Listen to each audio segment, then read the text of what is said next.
एक जंगल में एक टोनी नाम की चिड़िया रहती थी। वह बहुत ही गरीब थी। उसका एक छोटा सा परिवार था जिसमें एक भाई और एक बहन थी। टोनी चिड़िया के पति का बीमारी के कारण स्वर्गवास हो गया था, इसलिए टोनी चिड़िया की आर्थिक स्थिति बहुत खराब हो चुकी थी। टोनी चिड़िया बहुत ही गरीब थी और उसके यहाँ कुछ खाने के लिए भी नहीं था। और टोनी चिड़िया की एक बहन थी जो बहुत ही अमीर थी। एक दिन टोनी चिड़िया कुछ सोच में बैठी थी, तभी बच्चे आते हैं और कहते हैं, माँ माँ मुझे बहुत भूख लगी है, मुझे कुछ खाने को दो ना माँ। और तभी वह बच्चे रोने लगते हैं।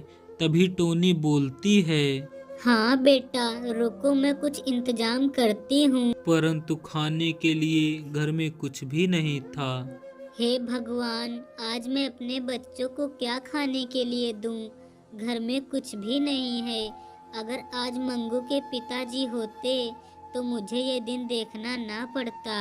और तभी बच्चे फिर आ जाते हैं और बोलते हैं, माँ हमें बहुत जोर से भूख लगी है, कुछ दो ना।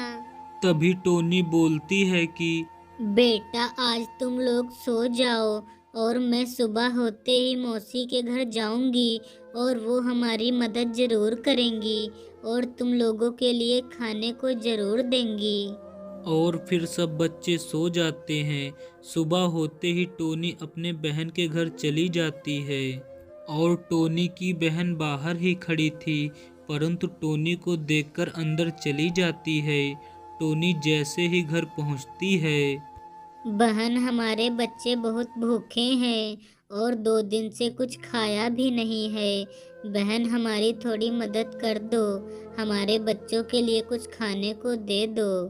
और इतना सुनने के बाद टोनी की बहन बोलती है, हाँ हाँ, हमारे घर में तो इतना भरा ही है जो मैं तुम्हें देती रहूंगी।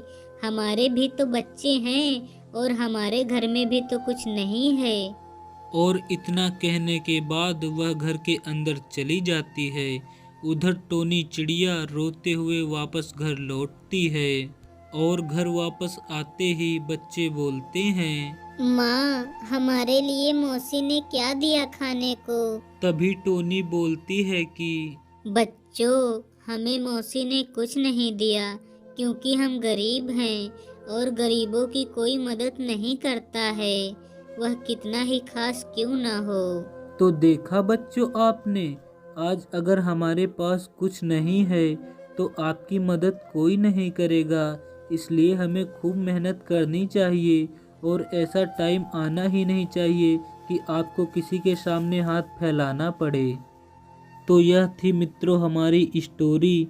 अगर अच्छी लगी हो तो वीडियो को एक लाइक ज़रूर करें।